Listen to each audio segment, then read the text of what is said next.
तो आज के वीडियो लेक्चर में आप सभी लोगों का स्वागत है और आशा है आप लोग अपनी पढ़ाई ठीक ढंग से कर रहे होंगे। और आज हम लोग एक बहुत ही इंटरेस्टिंग ये टॉपिक को हम लोग डील करने जा रहे हैं। और टॉपिक ये है कि दो या दो से अधिक ये कंट्रीज के अगर जीडीपी को अगर ये कंपेयर करना हो, उसकी ये तुलना करनी हो, तो वो किस प्रकार से वो की जाती है। क्योंकि आप हमेशा इन चीजों को देखते होंगे ये न्यूज़पेपर में भी कि किसी दूसरे ये कंट्री की तुलना में हमारी जीडीपी इतना से ग्रो कर रही है, या हमारी जो इकोनॉमी है, हमारा जो जीडीपी है, उसके अंदर ये ग्रोथ का अभाव है या वो स्टैंड हिल पे है। तो आखिर ये किस प्रकार से ये कंपैरिजन ये किया जाता है। क्योंकि आप सबसे पहले इस चीज को जानिए, ये तो अभी तक आप लोगों को ये क्लियर हो गया होगा कि जीडीपी होता क्या है। तो अगर एक लाइन में बोला जाए तो जीडीपी का यही मतलब है कि किसी भी देश की जो उसकी इकोनॉमिक ये टेरिटरी है, या उस देश की जो डोमेस्टिक टेरिटरी है, उस टेरिटरी के अंदर एक अकाउंटिंग ईयर में जितनी भी वस्तुओं और सेवाओं का, यानी कि फाइनल गुड्स एंड सर्विसेज का उत्पादन हो रहा है, उसका प्रोडक्शन हो रहा है, उसका मार्केट वैल्यू जो है, उसका मार्केट वैल्यू उस अकाउंटिंग ईयर के लिए उस कंट्री की जीडीपी होती है। तो यहां से ये बात तो आपको स्पष्ट होगी और आप इस चीज को अच्छी तरीके से ये समझ रहे होंगे कि किसी भी कंट्री की जो जीडीपी है, ग्रॉस डोमेस्टिक प्रोडक्ट जो है, वो उस कंट्री की जो ये करेंसी है, जो वहां की एक करेंसी है, उसके टर्म में निकाली जाती है। जैसे मान लीजिए कि हमारे यहां हमारी जो करेंसी है वो रुपीज है, तो हमारे देश की जो जीडीपी निकलेगी वो रुपये के टर्म में निकाली जाएगी। आप अगर मान लीजिए कि ये जापान में जाते हो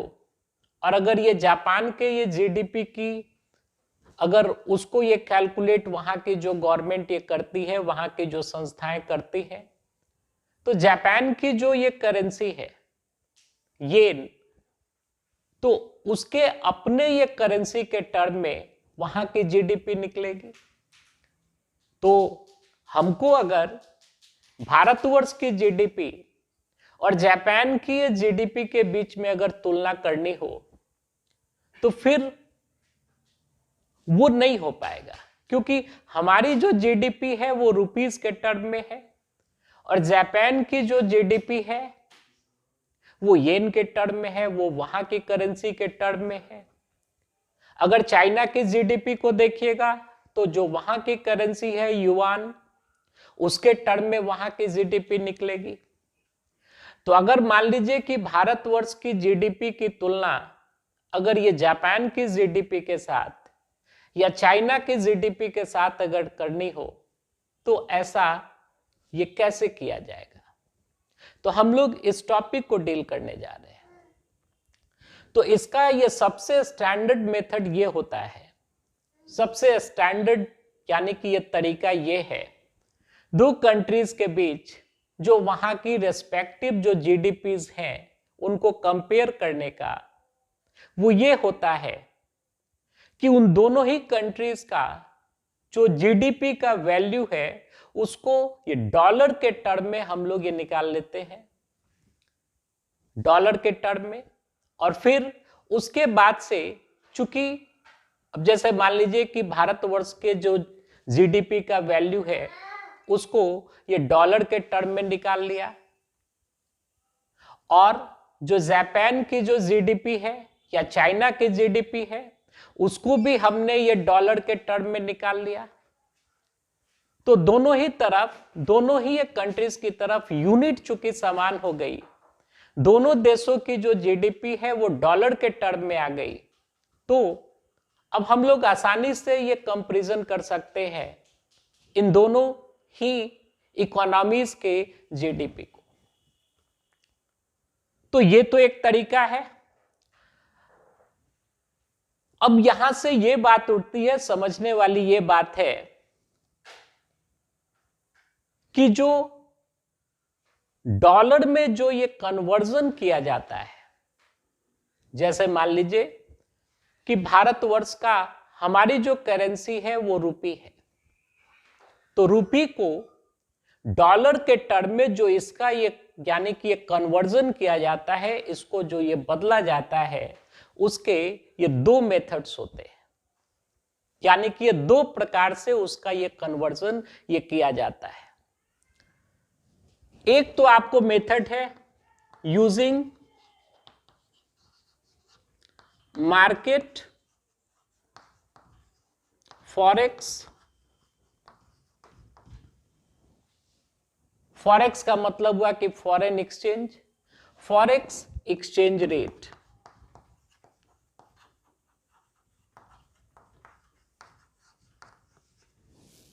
यानी कि एक तो तरीका यह है कि फॉरेन एक्सचेंज मार्केट में, यानी कि विदेशी मुद्रा ये बाजार में जो एक्सचेंज रेट ये प्रिवेल कर रहा है, जैसे आप लोग ये सुनते होंगे हमेशा कि $1 का वैल्यू जो है रुपीस के टर्म में अभी के टाइम में तो ऑल टाइम ये लो चल रहा है, लगभग यानी 81-82, ये 82 रुपया के लगभग $1 का वैल्यू जो है, जो एक्सचेंज रेट है, वो चल रहा है ये फॉरेन एक्सचेंज मार्केट में। तो इसी को बोला जाता है मार्केट एक्सचेंज रेट। तो मार्केट एक्सचेंज रेट के आधार पे हम लोग यानी कि किसी ये कंट्री का जो जीडीपी का वैल्यू है उसको हम लोग ये कन्वर्ट करते हैं यानी कि डॉलर के टर्म में। तो एक तो ये तरीका है। और फॉरेन एक्सचेंज मार्केट में किसी एक करेंसी का, जैसे मान लीजिए कि रुपी का डॉलर के टर्म में जो एक्सचेंज रेट है, ये बहुत सारे ये फैक्टर्स के ऊपर डिपेंड करता है। और मूल रूप में अगर इस चीज को देखा जाए तो वो इस चीज के ऊपर डिपेंड करता है कि हमारे देश के अंदर डॉलर की उपलब्धता, यानी कि ये डॉलर का डिमांड और सप्लाई की स्थिति ये कैसी है। यानी कि डॉलर की जैसी ये डिमांड और सप्लाई की स्थिति होगी हमारे ये फॉरेन एक्सचेंज मार्केट में, उस हिसाब से $1 का वैल्यू जो है वो रुपीस के टर्म में मार्केट फोर्सेस के द्वारा वो डिटरमिन होता है। इस चीज को यानी कि ये ध्यान से समझिएगा, क्योंकि अगर आप इस चीज को देखें कि डॉलर के आने का स्रोत जो है ये कंट्री के अंदर मुख्यतः क्या है, एक्सपोर्ट है। एक्सपोर्ट से ये डॉलर जो है वो हमारी कंट्री के अंदर आता है, क्योंकि अगर हम लोग एक्सपोर्ट कर रहे होते हैं बाहर के देशों को, तो एक्सपोर्ट के जो ये पेमेंट्स होते हैं वो पेमेंट्स जो हैं वो आपको डॉलर के टर्म में वो आते हैं हमारी कंट्री के अंदर। फिर उसके बाद से मान लीजिए कि बाहर ये देशों में जो लोग, हमारे कंट्री के जो लोग ये रह रहे हैं, और वो लोग ये रेमिटेंसेस यानी वहां जो वो अपना वो इनकम जनरेट कर रहे हैं, उसका ये कुछ पार्ट जो वो हमारे कंट्री के अंदर ये भेज रहे हैं, तो उससे भी ये डॉलर की प्राप्ति होती है हमारे देश को। इसको रेमिटेंसेस बोलते हैं। जैसे मान लीजिए कि अगर ये फॉरेनर्स जो हैं वो हमारे कंट्री में वो ये टूरिज्म पर्पस के लिए या एजुकेशनल पर्पस के लिए या वो यानी कि ये मेडिकल ये पर्पस के लिए हमारे कंट्री के अंदर आए हैं, तो वो लोग जो खर्च करते हैं हमारे देश के अंदर, तो वो लोग तो अपने साथ ये फॉरेन एक्सचेंज को लाते हैं, यानी कि विदेशी ये मुद्रा को लाते हैं, तो उससे भी विदेशी मुद्रा की प्राप्ति होती है। तो ऐसे ऐसे ये बहुत सारे ये फैक्टर्स हैं या बहुत सारे मीन्स हैं जिसके के थ्रू हमारे कंट्री के अंदर फॉरेन एक्सचेंज आता है। फॉरेन एक्सचेंज का सामान्य सा हिंदी में इसको बोलते हैं विदेशी मुद्रा। और चूंकि सबसे हॉट करेंसी जो है ये पूरे वर्ल्ड में आपको डॉलर है, तो अगर हम ये फॉरेन एक्सचेंज की बात कर रहे हैं तो आप समझिएगा कि मैं डॉलर की बात कर रहा हूं। और डॉलर का मतलब कि अमेरिकी डॉलर। ठीक उसी प्रकार से फॉरेन एक्सचेंज का यानी कि डॉलर का हमारे कंट्री से बाहर यानी कि जाने के यानी कि ये बहुत सारे रूट्स हैं। जैसे मान लीजिए कि हम लोग इंपोर्ट कर रहे हैं, हमारा देश यानी कि भिन्न भिन्न वस्तुओं और सेवाओं का इंपोर्ट करता है, तो इंपोर्ट बिल्स जो होते हैं ये डॉलर्स में चुकाए जाते हैं। तो उससे ये विदेशी मुद्रा जो है वो हमारे देश से वो बाहर जा रहा है। अगर हमारे कंट्री का कोई व्यक्ति यानी कि बाहर के कंट्रीज में जाकर के वो खर्च कर रहा है, तो एक्चुअल में ये फॉरेन एक्सचेंजेस को वो खर्च कर रहा होता है। तो मेरे बोलने का ये मतलब है कि ऐसे बहुत सारे फैक्टर्स होते हैं, ऐसे बहुत सारे मीन्स होते हैं जिससे कि हमारे कंट्री के अंदर विदेशी मुद्रा यानी कि ये डॉलर की डिमांड और सप्लाई की जो स्थिति है ये फ्लक्चुएट करते रहती है, ये प्रभावित होते रहती है। तो किसी दिए गए ये समय विशेष में डॉलर के डिमांड और सप्लाई की स्थिति कैसी है हमारे देश के फॉरेन एक्सचेंज मार्केट में, तो उस ये डिमांड और सप्लाई की जो फोर्सेस है उसके आधार पे फॉरेन एक्सचेंज रेट ये तय होता है। ये मार्केट फोर्सेस के द्वारा ये डिटरमिन होती है, डिमांड और सप्लाई की फोर्सेस के द्वारा डिटरमिन होती है। हाँ, कभी कभी ये समय समय पे रिजर्व बैंक ऑफ इंडिया, चूंकि ये फॉरेन एक्सचेंज मार्केट का जो रेगुलेटर है वो रेगुलेटर आपको रिजर्व बैंक ऑफ इंडिया है हमारे देश में। तो रिजर्व बैंक ऑफ इंडिया अगर कभी देखता है कि ये जो एक्सचेंज रेट है ये एक्सचेंज रेट एक सेफ लिमिट से अगर ज्यादा फ्लक्चुएशंस उसमें हो रही हैं, तो इनडायरेक्ट मैनर में reserve bank of India exchange rate को स्टेबलाइज करने की कोशिश करता है कंट्री के अंदर, जिसको कि इकोनॉमिक्स की भाषा में बोला जाता है मैनेज्ड फ्लोटिंग। सवाल तो आपको यहां से भी आ जाएगा, मैनेज्ड फ्लोटिंग। मैनेज्ड फ्लोटिंग का यह अर्थ हुआ कि जब एक्सचेंज रेट यानी कि फॉरेन एक्सचेंज मार्केट में जो एक्सचेंज रेट है वो एक्सचेंज रेट अगर वाइल्डली अगर वो फ्लक्चुएट कर रहा है, बहुत ही ज्यादा उसमें उतार चढ़ाव की स्थिति अगर हो रही है, बहुत ही ज्यादा वॉलेटिलिटी है फॉरेन एक्सचेंज मार्केट में, तो वैसी स्थिति में जो आरबीआई है, रिजर्व बैंक ऑफ इंडिया, जो कि फॉरेन एक्सचेंज मार्केट का रेगुलेटर भी है, उसका नियामक भी है, तो एक्सचेंज रेट को स्टेबलाइज करने के लिए एक सेफ लिमिट या सेफ जोन में लाने के लिए वो इनडायरेक्टली फॉरेन एक्सचेंज मार्केट में इंटरफेयर करता है। और इसी को हम लोग ये मैनेज्ड फ्लोटिंग बोलते हैं। ये इकोनॉमिक्स की ये टर्मिनोलॉजी है। तो खैर ये बात आप ये समझ रहे होंगे। तो बात हो रही थी कि डॉलर्स के रूप में जो ये कन्वर्जन होता है, आप जैसे मान लीजिए कि भारतवर्ष का जो जीडीपी है उसको ये रुपीस के टर्म में निकाला गया, और रुपीस के ये टर्म में निकाला ही जाएगा ओरिजिनली, क्योंकि हमारे देश की जो ये करेंसी है वो रुपी है। तो रुपीस के टर्म में अगर निकाला गया, और अगर हमारे जीडीपी का अगर कंपेयर करना हो किसी अन्य देश की जीडीपी के साथ, वहां का जो ये ग्रॉस डोमेस्टिक प्रोडक्ट का वैल्यू है उसके साथ, तो फिर ये करना होगा कि हमारे कंट्री का जो जीडीपी है उसको डॉलर के टर्म में हमको ले जाना पड़ेगा, उसको ये कन्वर्ट करना पड़ेगा। और इसके साथ साथ जो दूसरी कंट्री यानी कि जिसके के साथ हम लोग ये कंपेयर करना चाहते हैं अपनी जीडीपी को, तो उस कंट्री का भी जो जीडीपी का वैल्यू है उस वैल्यू को हम लोगों को डॉलर के टर्म में ये ले जाना पड़ेगा। और जब दोनों ही जीडीपी, जैसे मान लीजिए भारतवर्ष की जीडीपी और जापान की जीडीपी, ओरिजिनली तो भारतवर्ष की ये जीडीपी को निकाला जाएगा रुपीस के टर्म में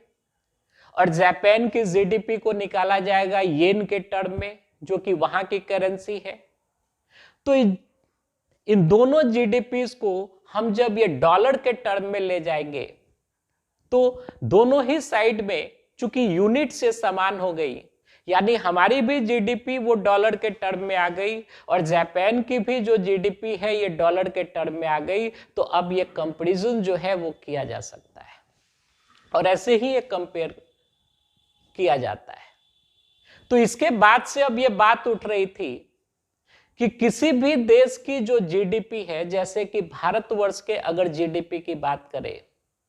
इसको अगर डॉलर के टर्म में अगर कन्वर्ट करना है तो ये दो मेथड से उसको ये किया जाता है। एक तो ये है कि सामान्य तौर पे फॉरेन एक्सचेंज मार्केट में जो एक्सचेंज रेट प्रिवेल कर रहा है, जो कि हम आप रोज के न्यूज़पेपर्स में या समाचार पत्रों में जिसके बारे में कि हम लोग देखते रहते हैं, सुनते रहते हैं। कुछ ही दिन पहले ये न्यूज आ रही थी कि रुपया जो है ये अपने यानी कि ऐतिहासिक इसमें ये गिरावट ये दर्ज की गई है और $1 की कीमत जो है वो लगभग 82 रुपये के बराबर हो गई है। तो यहां पे जो बात की जा रही है कि $1 का जो मूल्य है ये 82 रुपये के बराबर है। ये मार्केट बेस्ड एक्सचेंज रेट की बात हो रही है, इसकी बात हो रही है। तो एक तो डॉलर्स के टर्म में जो कन्वर्जन किया जाता है किसी कंट्री के जीडीपी का, वो तो मार्केट बेस्ड जो इंटरेस्ट रेट है, मार्केट बेस्ड जो एक्सचेंज रेट है, वो उस एक्सचेंज रेट के आधार पे जीडीपी का वैल्यू निकाला जाता है। तो अगर इस प्रकार से अगर हम लोग ये जीडीपी का ये वैल्यू निकालते हैं तो इसको बोला जाता है नॉमिनल जीडीपी। नॉमिनल जीडीपी, ये ध्यान दीजिएगा। और दूसरा एक तरीका होता है डॉलर के रूप में ये कन्वर्ट करने का, एक दूसरा तरीका होता है जिसको बोला जाता है पीपीपी। और पीपीपी का यहां पे ये फुल फॉर्म है purchasing power parity. Purchasing power parity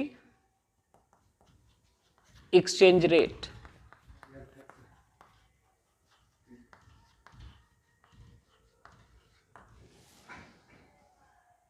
अब बात को समझिए, ये दो तरीके हैं। यानी हमारे जो जीडीपी का वैल्यू है रुपीस के टर्म में उसको निकाला गया ओरिजिनली हमारी कंट्री में, अगर इसको ये डॉलर के टर्म में अगर कन्वर्ट करना हो तो एक तो आपको ये तरीका है, एक तो इस प्रकार से निकाला जाता है कि फॉरेन एक्सचेंज मार्केट में जो एक्सचेंज रेट ये प्रिवेल कर रहा है फॉर द टाइम बीइंग, जैसे कि अभी के टाइम में लगभग $1 का जो मूल्य है वो 81-82 रुपीस के लगभग है। तो अगर इस एक्सचेंज रेट पे अगर हम हमारी जो जीडीपी का वैल्यू है उसको अगर हम डॉलर के टर्म में अगर कन्वर्ट करते हैं तो उससे हमें जो जीडीपी की प्राप्ति होती है डॉलर के टर्म में, उसको हम लोग नॉमिनल जीडीपी बोलेंगे। ध्यान से समझिए। और दूसरा एक तरीका है कि PPP based exchange rate, purchasing power parity, Hindi में इसको बोलेंगे ये क्रय शक्ति समता। पैरिटी मीन्स होता है समता। क्रय शक्ति क्षमता पे आधारित जो एक्सचेंज रेट है, उसके आधार पे अगर हम लोग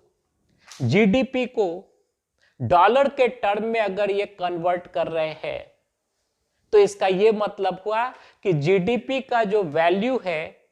वो डॉलर के टर्म्स में आएगा, लेकिन वो किस एक्सचेंज रेट पे आधारित होगा? तो पीपीपी बेस्ड एक्सचेंज रेट पे आधारित होगा। अब यहां से आप एक चीज ये कंफ्यूज मत कर जाइएगा, मतलब पढ़ाई लिखाई के क्रम में इकोनॉमिक्स में पीपीपी ये जो एक्रोनिम है, इसका एक और मतलब होता है। एक दिन मैंने यानी अचानक से अपने एक स्टूडेंट से ही पूछ दिया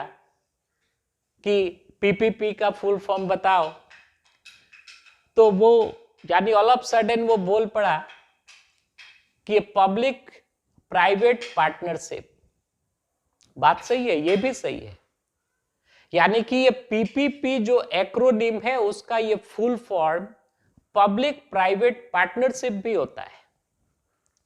और पब्लिक ये प्राइवेट पार्टनरशिप का ये अर्थ हुआ कि ऐसा कोई वेंचर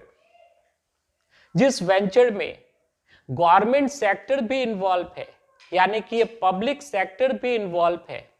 और प्राइवेट सेक्टर का भी जिसमें इन्वॉल्वमेंट है। तो इस प्रकार के जो यानी वेंचर्स होते हैं, बिजनेस वेंचर्स होते हैं या कॉमर्शियल वेंचर्स होते हैं, तो इस प्रकार के वेंचर्स को हम लोग पीपीपी मोड में, जैसे बहुत सारे अस्पताल जो हैं, हॉस्पिटल्स जो हैं, ये बन रहे हैं पीपीपी मोड में, पब्लिक प्राइवेट पार्टनरशिप मोड में। हमको तो याद आता है कि एक बार मैं कोई एग्जाम दे रहा था वहां पे, तो यानी कि जस्ट इसी चीज को ये पूछ दिया गया था कि व्हाट्स द ये फुल फॉर्म ऑफ पीपीपी, और बड़ा ही कोई एग्जाम था, शायद मुझे याद नहीं आ रहा है, लेकिन वो क्वेश्चन मुझे याद है। तो ऑप्शन जैसा उसमें ये दिया गया था, उसमें एक्चुअल में ये चूज करना था परचेजिंग पावर पैरिटी को। तो इस एक्रोनिम का ये दोनों ही मतलब होता है। तो यहां पे जो हम लोगों का सेंस है वो है ये परचेजिंग पावर पैरिटी, क्रय शक्ति क्षमता के आधार पे तय किया हुआ या डिटरमिन्ड जो एक्सचेंज रेट है, उस एक्सचेंज रेट के आधार पे आप जीडीपी के भी वैल्यू को निकालते हो। तो ये तो आप बात समझ रहे हैं, इससे तो आप ये वाकिफ है। और जब ये फॉरेन एक्सचेंज वाला या फॉरेन ये ट्रेड वाला ये चैप्टर आएगा, तो उसमें और भी ज्यादा मैं विस्तृत रूप से एक्सचेंज रेट के ऊपर मैं डिस्कस करूंगा कि एक्सचेंज रेट को निकाला कैसे जाता है। लेकिन सामान्य तौर पे ये समझिए कि हमारे कंट्री का जो फॉरेन एक्सचेंज मार्केट है, यानी कि और भी ये सिंपल तरीके से ये समझिए कि हमारे कंट्री में जैसा डॉलर का सप्लाई और डिमांड की स्थिति है, उस ये सप्लाई और डिमांड की स्थिति के हिसाब से मार्केट ओरिएंटेड जो एक्सचेंज रेट होता है ये तय होता है। और ये क्या है? ये एक फ्लक्चुएटिंग पैरामीटर है, फ्लक्चुएट करते रहता है, हर एक दिन फ्लक्चुएट करता है। एक ही दिन में ये बहुत बार ऊपर नीचे हो सकता है। आप नेट में देखिएगा तो हमेशा, यानी नेट पे देखिएगा एक्सचेंज रेट अभी ये क्या प्रिवेल कर रहा है, तो आपको हर एक दिन का, हर एक घंटे का एक्सचेंज रेट जो है हमारे कंट्री का, यानी हमारे कंट्री के ये करेंसी का डॉलर के टर्म में वो आपको दिखाई देगा। तो अगर जीडीपी मार्केट बेस्ड जो एक्सचेंज रेट है उसके आधार पे या उसके हिसाब से अगर आप ये कैलकुलेट करते हो, तो उसको हम लोग ये नॉमिनल जीडीपी बोलते हैं। जैसे मान लीजिए, और हम इसको सिंप्लीफाई करते, जैसे मान लीजिए कि हमारे कंट्री का आप जैसे मान लीजिए कि हमारे कंट्री का जीडीपी, एज फॉर एग्जाम्पल हम ले रहे हैं कि मान लीजिए कि एक अकाउंटिंग ईयर में हमारे कंट्री का जो जीडीपी है वो 240 रुपया आया, यानी रुपीस के टर्म में ये 240 हुआ। अब मान लीजिए कि एक्सचेंज रेट जो है वो ये प्रिवेल कर रहा है हमारे फॉरेन एक्सचेंज मार्केट में डॉलर के साथ, वो मान लीजिए 80 रुपीस ये पर डॉलर प्रिवेल कर रहा है, यानी कि $1 का मूल्य जो है ये 80 रुपया के बराबर है। यानी कि मार्केट फोर्सेस के द्वारा ये डिटरमिन्ड एक्सचेंज रेट हुआ। तो आप ये डॉलर के टर्म में हमारे जीडीपी के वैल्यू को, हमारे कंट्री के जीडीपी के वैल्यू को आसानी से आप ये कैलकुलेट कर सकते हो। अगर एक्सचेंज रेट मान लीजिए कि 80 रुपीस ये पर डॉलर है, तो हमारे ये जीडीपी का वैल्यू कितना हो गया? $3, यानी कि $3 हमारे कंट्री के जीडीपी का वैल्यू हो गया। तो अब यहां से एक बहुत ही इंटरेस्टिंग बात उठती है, इसको थोड़ा समझिए। अब आप सोच रहे होंगे कि ये परचेजिंग पावर, ये पैरिटी क्या होती है। तो अगर हम आपसे एक सवाल पूछे, हम अगर मान लीजिए कि ये सवाल आपसे पूछ रहे हैं कि आप सपोज कीजिए कि अमेरिका में अगर कोई पानी की बोतल अगर वो $1 में मिल रही है, पानी की बोतल अगर $1 में मिल रही है, तो आप तो यही सोचिएगा ना, या कोई भी व्यक्ति यही सोचेगा कि अगर एक्सचेंज रेट जो है वो यानी 80 रुपया $1 के बराबर है, तो अगर कोई वस्तु $1 की मिल रही है अमेरिका में, तो उस एक्सचेंज रेट के हिसाब से उस एक बॉटल पानी की कीमत जो है ये भारतवर्ष में ये 80 रुपया होनी चाहिए। तो अगर आप ऐसा ये सोच रहे हैं तो ये चीज ये गलत है। आपको अच्छी तरीके से मालूम है कि भारतवर्ष में जो पानी है ये 20 रुपये में एक बॉटल मिलता है, और मान लीजिए कि अमेरिका में $1 में वो मिल रहा है। तो यहां पे ये ध्यान देने वाली बात है कि परचेजिंग पावर का ये मतलब हुआ कि किसी कंट्री का जो वहां की एक करेंसी है, उस करेंसी का परचेजिंग पावर जो है ये कितना है, जो कि परचेजिंग पावर एक्सचेंज रेट के आधार पे अगर आप इन चीजों को निकाल रहे हैं, तो इसका यह मतलब है कि ये दो देशों के बीच में, जैसे मान लीजिए कि भारतवर्ष और अमेरिका की अगर बात की जाए, तो दो देशों के बीच में रहन सहन का स्तर क्या है, और स्तर नहीं, कॉस्ट ऑफ लिविंग ये क्या है, उसके आधार पे अगर आप ये कंपैरिजन ये कर रहे हैं, तो इसका ये मतलब हुआ कि दोनों ही ये करेंसीज की जो परचेजिंग कैपेसिटी है, जो ये क्रय शक्ति है, उसके आधार पे आप उन दोनों ये कंट्रीज का जो स्ट्रेंथ है एक दूसरे के रेस्पेक्ट में, उसकी आप ये तुलना ये कर रहे हैं। तो हमेशा इस चीज को ये ध्यान में रखना है कि किन्हीं भी ये दो देशों के बीच में, उनके मध्य में जो रहन सहन का जो स्तर होता है, और ये रहन सहन में खर्च जो किया जाता है, उनके बीच जो ये तुलना होती है, वो तुलना जो है वो इस मेथड से, यानी कि परचेजिंग पावर ये पैरिटी मेथड से हम लोग ये निकालते हैं।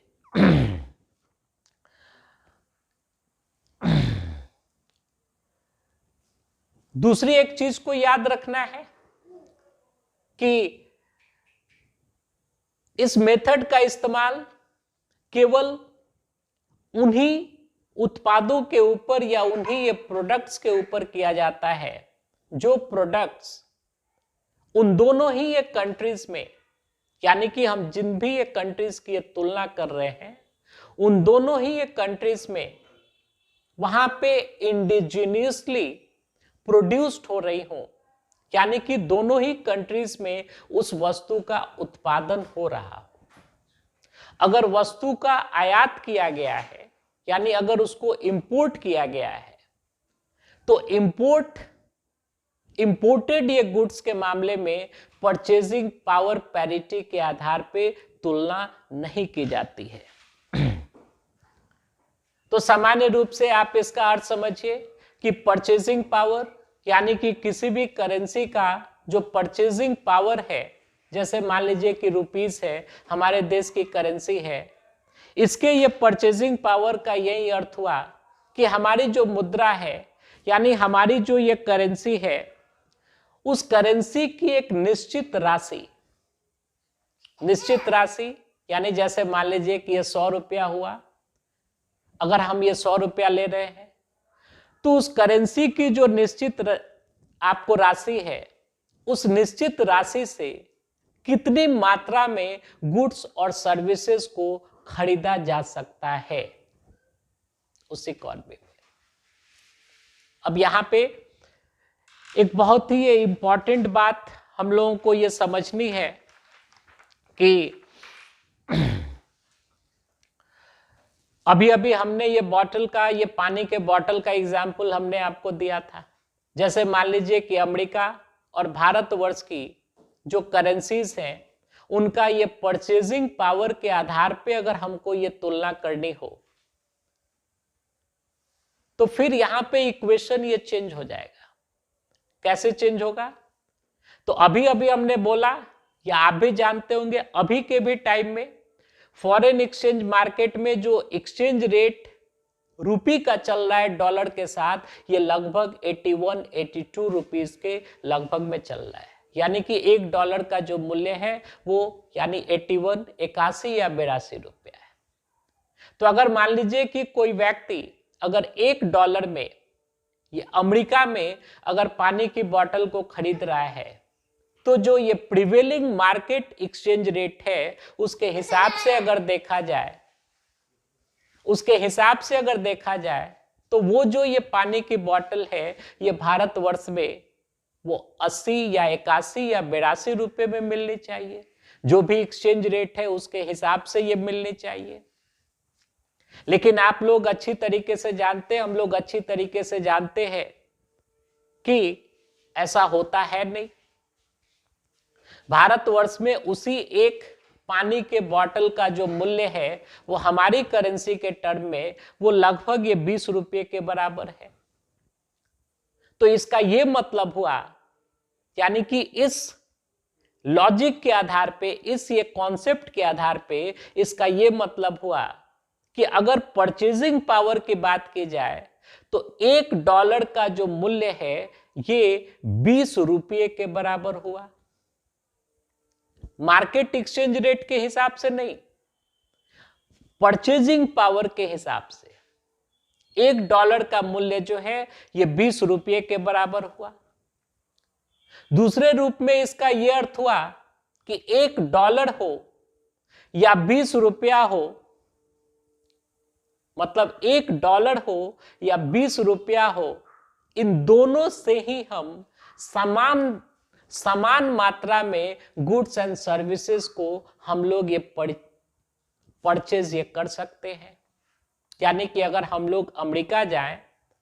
तो अमेरिका में जो पानी के रेस्पेक्ट में, आप समझ रहे ना,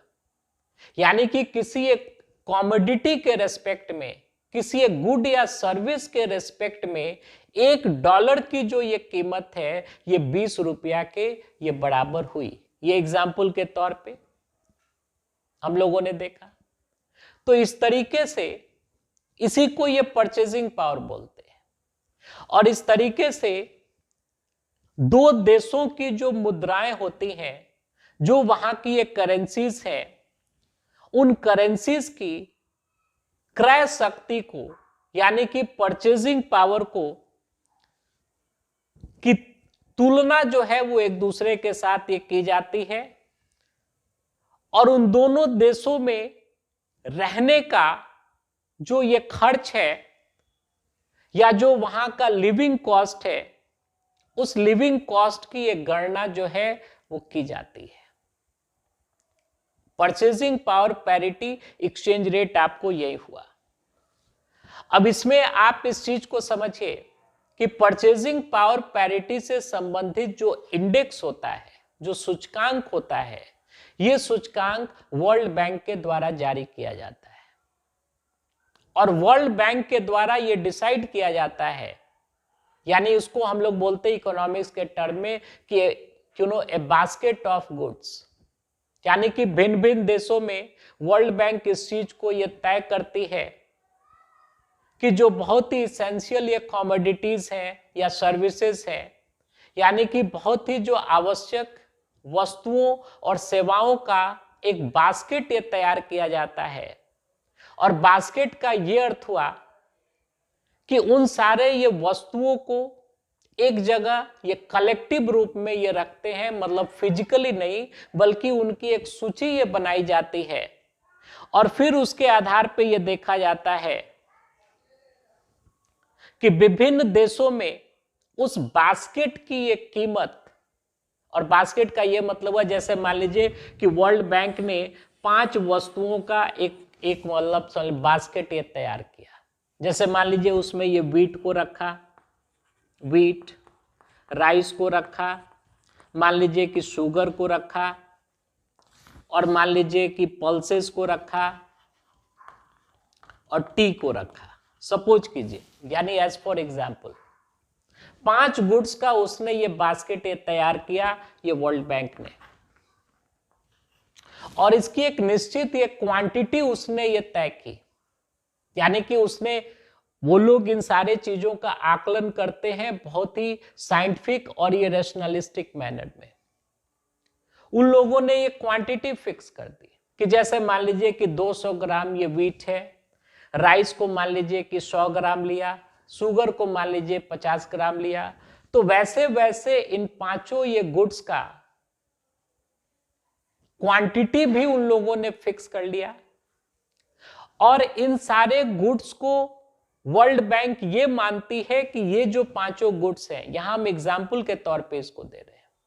ये जो 5 गुड्स हैं वो यानी मनुष्यों के जीवन यापन के लिए,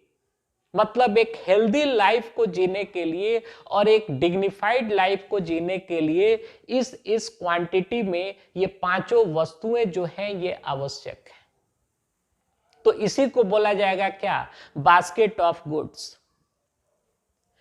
अब विभिन्न देशों में ये जो बास्केट ऑफ ये गुड्स हैं, यानी कि इन 5 ये गुड्स का जो इसकी ये क्वांटिटी ये तय की गई है, उस ये क्वांटिटी का को खरीदने में किसी देश की जो मुद्रा है, यानी जैसे अगर भारतवर्ष की अगर बात की जाए तो हमारी जो रुपीज है, तो उसकी एक क्रय शक्ति ये क्या है, मतलब इसका यह अर्थ हुआ कि अगर इस निश्चित किए गए क्वांटिटीज में अगर इन 5 वस्तुओं को अगर खरीदना पड़े भारतवर्ष में, तो कितना रुपया खर्च करना होगा, कितना रुपये से इस बास्केट को यह खरीदा जा सकता है। तो जितने रुपये से इस बास्केट को यह खरीदा जा सकता है वो हमारे करेंसी का, ठीक है ना, परचेजिंग पावर हुआ। ठीक उसी प्रकार से किसी अन्य देश में अगर देखा जाए, जैसे मान लीजिए कि जापान की जो करेंसी है, उस करेंसी का ये परचेजिंग पावर क्या है, अगर उसको देखना हो तो फिर वहां पे ये देखना पड़ेगा कि वर्ल्ड बैंक के द्वारा जो ये निर्धारित जो बास्केट ऑफ ये गुड्स हैं, जो कि एक निश्चित ये क्वांटिटी में वो डिटरमिन्ड है, ये बास्केट ऑफ गुड्स। तो इस बास्केट ऑफ गुड्स को खरीदने के लिए कितना येन, यानी कि ये जापान की मुद्रा है येन, कितना येन ये खर्च करना पड़ेगा। तो जितना येन ये खर्च करना पड़ेगा, ये जापान की करेंसी की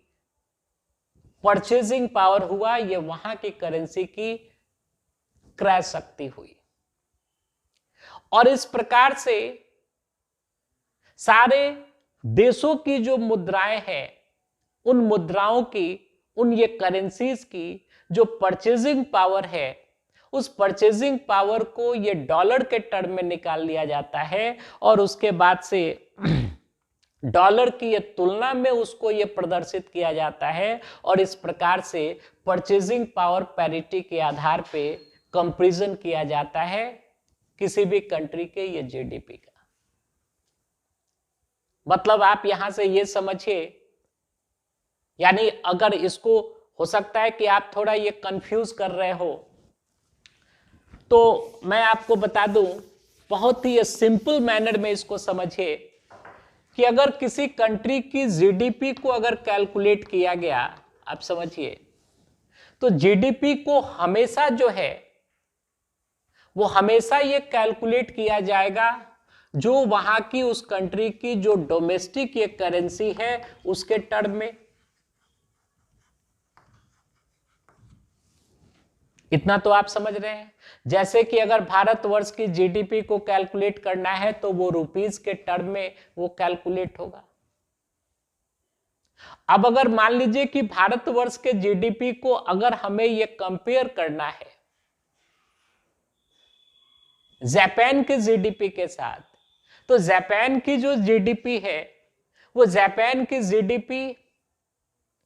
it has been calculated in the terms of their own currency, that means yen. येन के टर्म में उसको कैलकुलेट किया गया है। Then how can we compare the GDPs of these two countries? Because the GDP of India is calculated in terms of rupees and the GDP of Japan has been calculated in terms of yen. And rupees and yen are not the same. So that's why the standard practice is that both the GDPs, that means the GDPs of both the countries, firstly they are converted in terms of dollars, American dollars, and thereafter we can compare the GDPs of India and Japan. तो फिर अब यहां से बात उठती है कि dollar के टर्म में जो हम लोग ये कन्वर्ट करते हैं ये जीडीपी को, वो किस आधार पे करेंगे। तो फिर यहीं से ये बात आपको समझने की है कि एक तो ये कन्वर्ट किया जाता है डॉलर के टर्म में, वो किसके आधार पे, तो फॉरेन एक्सचेंज मार्केट में जो एक्सचेंज रेट ये प्रिवेल कर रहा है,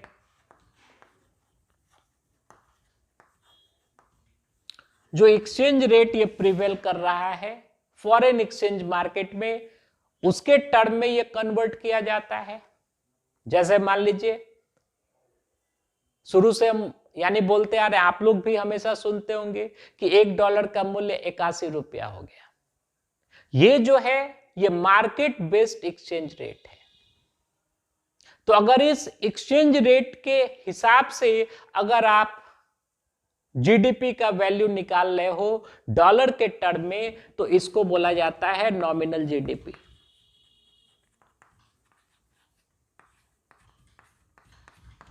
नॉमिनल जीडीपी।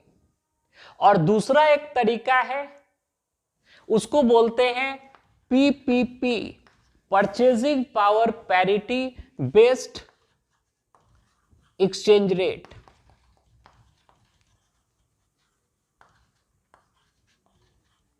क्रय शक्ति समता पे आधारित एक्सचेंज रेट। और ये दोनों एक्सचेंज रेट ये सेम नहीं होता है, यानी कि समान नहीं है। अब ये परचेजिंग पावर पैरिटी बेस्ड जो एक्सचेंज रेट होता है ये किस चीज को दर्शाता है, तो उसी के बारे में ये चर्चा चल रही थी इससे पीछे कि किसी मुद्रा की क्रय शक्ति कितनी है, परचेजिंग पावर उसका ये कितना है। तो इस आधार पे अगर हम एक्सचेंज रेट को निकालते हैं तो उसको बोला जाता है पीपीपी बेस्ड एक्सचेंज रेट, जो कि इस चीज को दर्शाता है कि किसी एक कंट्री के अंदर रहने का जो लिविंग कॉस्ट है, वहां पे जीवन यापन करने का जो ये कॉस्ट है वो कॉस्ट ये कितना है। यानी कि पीपीपी बेस्ड जो एक्सचेंज रेट होती है वो मुख्यतः इसी चीज को दर्शाती है कि किसी कंट्री के अंदर लिविंग कॉस्ट ये क्या है। जैसे मान लीजिए कि इसको आप भारतवर्ष समझिए, ये भारतवर्ष, ये अमेरिका, यानी ए जो है भारतवर्ष और बी जो है वो अमेरिका हम यानी मान लेते हैं। तो अगर पीपीपी पे आधारित, परचेजिंग पावर पैरिटी पे आधारित अगर हम एक्सचेंज रेट का इस्तेमाल कर रहे हैं तो बेसिकली हम लोग इसी चीज को देख रहे हैं इसमें कि अगर कोई व्यक्ति अमेरिका में रहे तो एक सामान्य रूप से एक जीवन यापन करने के लिए उसे जिन जिन वस्तुओं और सेवाओं की जरूरत ये पड़ेगी उसका ये कॉस्ट क्या होगा वहां पे। और अगर वही व्यक्ति अगर ये भारतवर्ष में रहे तो उन्हीं ये चीजों को भारतवर्ष में ये खरीदने का कॉस्ट क्या होगा, यानी उससे ये कितना एक्सपेंडिचर ये करना होगा। तो जब इस आधार पे ये कंपैरिजन किया जाता है और हमारे ये करेंसी का डॉलर के टर्म में अगर ये वैल्यू निकाला जाता है तो उसको हम लोग बोलते हैं पीपीपी बेस्ड एक्सचेंज रेट। जैसे मान लीजिए कि वही मैं एग्जांपल यहां पे दे रहा था कि अगर मान लीजिए कि अमेरिका में एक बॉटल की कीमत जो है, यानी एक बॉटल ये पानी की जो कीमत है अगर $1 है, तो अगर मार्केट एक्सचेंज रेट के हिसाब से अगर आप ये चलिएगा तब तो वो पानी की बॉटल जो है वो मिलनी चाहिए ये भारतवर्ष में 80 रुपए में, लेकिन ऐसा नहीं होता है क्योंकि फॉरेन एक्सचेंज रेट जो है, जो मार्केट बेस्ड जो एक्सचेंज रेट है, ये बहुत सारे अन्य फैक्टर्स के ऊपर ये डिपेंड करता है। लेकिन हम लोग जानते हैं कि एज फॉर एग्जांपल हम लोग ले लें कि अगर पानी की बोतल अमेरिका में $1 में मिल रही है तो भारतवर्ष में वो ये 20 रुपये में मिल रहा है। तो इसका मतलब क्या हुआ कि दोनों ये करेंसीज की जो ये परचेजिंग पावर है उसके हिसाब से, परचेजिंग पावर के हिसाब से $1 का जो मूल्य है वो 20 रुपये के बराबर हुआ। यानी मूल रूप में आपको यही मतलब है, बहुत ही अगर सिंपली देखा जाए तो। अब यहां पे ये बात उठती है कि किसी भी कंट्री की जो जीडीपी होती है या उस कंट्री की जो जीडीपी है उसका कंपैरिजन जो है किसी अन्य देश की जीडीपी के साथ मार्केट बेस्ड एक्सचेंज रेट के आधार पे भी ये कंपेयर किया जाता है और पीपीपी, परचेजिंग पावर पैरिटी के आधार पे जो एक्सचेंज रेट होता है उसके भी आधार पे ये किया जाता है। जैसे एज फॉर एग्जांपल आप देखिएगा कि जैसे अगर मार्केट बेस्ड अगर एक्सचेंज रेट के हिसाब से $1 की जो कीमत है वो अभी के टाइम में यानी 81 या 82 रुपया ये चल रहा है, यानी कि रुपीस के टर्म में देखा जाए तो 82 हम मान लेते हैं, 82 रुपया इसके हिसाब से। लेकिन परचेजिंग पावर पैरिटी के हिसाब से अगर देखा जाए तो परचेजिंग पावर पैरिटी के हिसाब से $1 का जो मूल्य है ये लगभग 21 रुपया के बराबर ये चलता है। लगभग अभी ये चल रहा है 21.12 के लगभग है, 21 रुपया समझिए। इसका ये मतलब हुआ कि $1 में आप जितने अमाउंट में वस्तु या सेवा को आप अमेरिका में खरीद सकते हैं, उसी अमाउंट में या उन्हीं ये वस्तुओं और सेवाओं को भारतवर्ष में अगर आप ये खरीदना चाहें तो आपको 20 रुपया खर्च करना पड़ेगा। यहां से अब आप ये बहुत ही क्लियर हो जाइएगा। तो परचेजिंग पावर पैरिटी के हिसाब से 21 रुपया के लगभग ये चल रहा है। अब देखिए, किसी भी कंट्री का जो जीडीपी निकाला जाता है वो मार्केट बेस्ड जो एक्सचेंज रेट है उसके भी हिसाब से निकाला जाता है, और फिर परचेजिंग पावर पैरिटी पे आधारित जो एक्सचेंज रेट होता है उसके भी आधार पे निकाला जाता है, और दूसरे अन्य देश की जो इकोनॉमीज है उनके साथ कंपैरिजन ये किया जाता है वहां के जीडीपी। यानी हर एक देश का जो जीडीपी है वो नॉमिनल जीडीपी जिसे बोलते हैं, यानी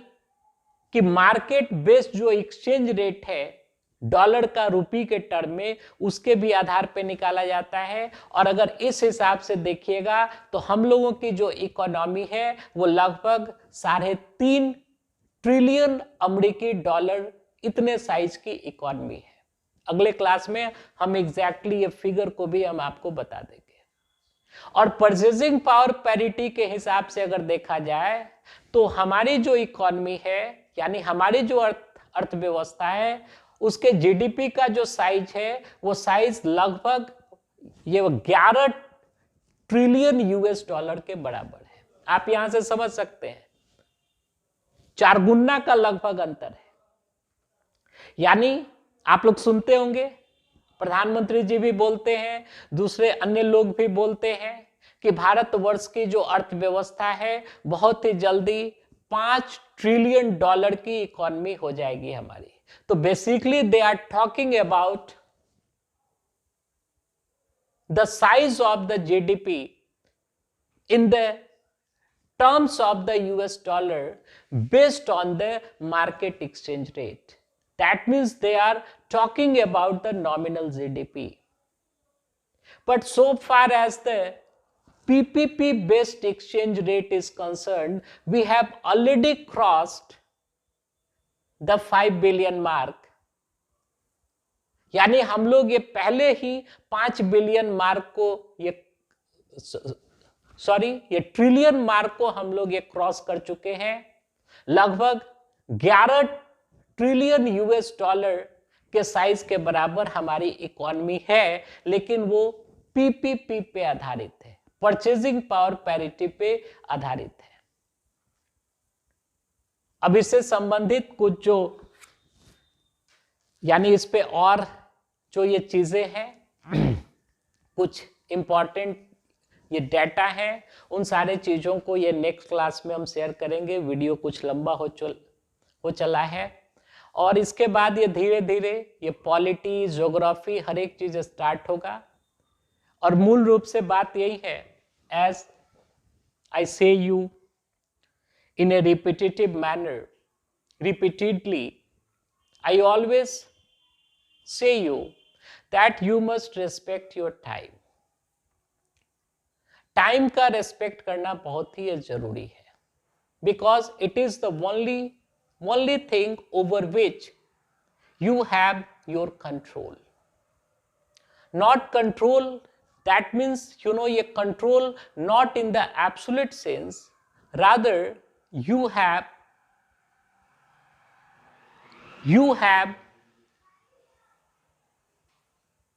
a chance or an opportunity, or you have a way through which you can coordinate yourself with your available time. Time के साथ कोऑर्डिनेशन में एक सिंक्रोनाइज्ड मैनर में चलना बहुत ही इंपॉर्टेंट चीज है, क्योंकि मैं बार बार इसी चीज के ऊपर मैं फोकस कर रहा हूं, क्योंकि अगर ये चीजें नहीं हो पाएंगी और अगर आप अपने ये टाइम को वेस्ट ये करते चले जाइएगा तो फिर अंतिम में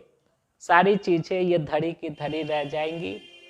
कुछ उसका रिजल्ट आने वाला नहीं है। Then I request to all of you, मेरा रिक्वेस्ट है कि please understand the value of your time and you have to make your efforts in a very coordinated, streamlined and synchronized manner in a definite direction, otherwise you will be spoiled. Time महत्वपूर्ण है, किस प्रकार से उसका use करना है it is up to you, ये आपके ऊपर है। यहां पे आपके लिए कोई कुछ नहीं कर सकता। आपकी जो अंडरस्टैंडिंग है वो अंडरस्टैंडिंग आपकी है। उस अंडरस्टैंडिंग को ये बिल्टअप करने में हम लोग ये सहायता जरूर कर सकते हैं, लेकिन आपके स्थान पे आकर के आपके लिए आपका कोई काम कोई भी व्यक्ति नहीं कर सकता है, उसके लिए आपको खुद से ही जिम्मेवारी लेनी पड़ेगी। आशा है आप लोग पढ़ रहे होंगे और इसी में थोड़ी और ये चर्चा यानी बाकी है, तो नेक्स्ट वीडियो इसी के बारे में होगा। आज का वीडियो यहीं पे हम समाप्त कर रहे हैं। सभी लोगों को बहुत बहुत धन्यवाद।